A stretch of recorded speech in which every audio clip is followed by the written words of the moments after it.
Live telecast from डेरा। इन्होंने गट्टू तो 15 मंगवाए थे, लेकिन ये सिर्फ 4-5 गट्टू ही होने पाएंगे मेरे ख्याल में। ये भाई जमील इन एक्शन।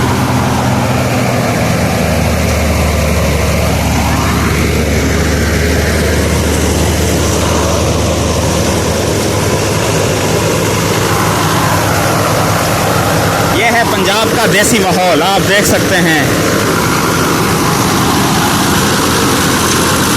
भाई जमील इन एक्शन, बहुत ही मज़ेदार प्रोग्राम है यहाँ पर। इसको बाजरा कहते हैं। सारी बंदी भई है। इसको थ्रेशर कहते हैं, थ्रेशर।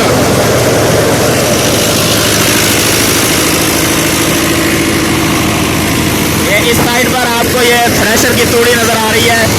ये बाजरे की, इसको तूड़ी कहते हैं, घास फूस इसको कहते हैं। और ये इस जगह पर ये अक्सर भट्ठे वाले ले जाते हैं अपने ईंटें पकाने के लिए। ये अपनी जो उनकी भट्ठी होती है उसमें पकाने के काम आती है। ये भाई मुस्तफा साहब आजकल चीफ मैनेजिंग डायरेक्टर हैं यहाँ पर डेरे के ऊपर। और ये आपको नज़र आ रहा है, ये बाग है।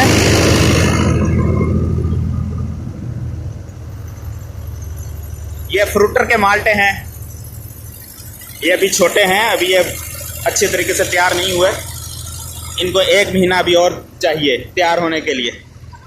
ये नए पौधे लगाए गए हैं, पुराने पौधे जो ख़राब हुए की जगह पर। तो ये आप देख सकते हैं अच्छे तरीके से।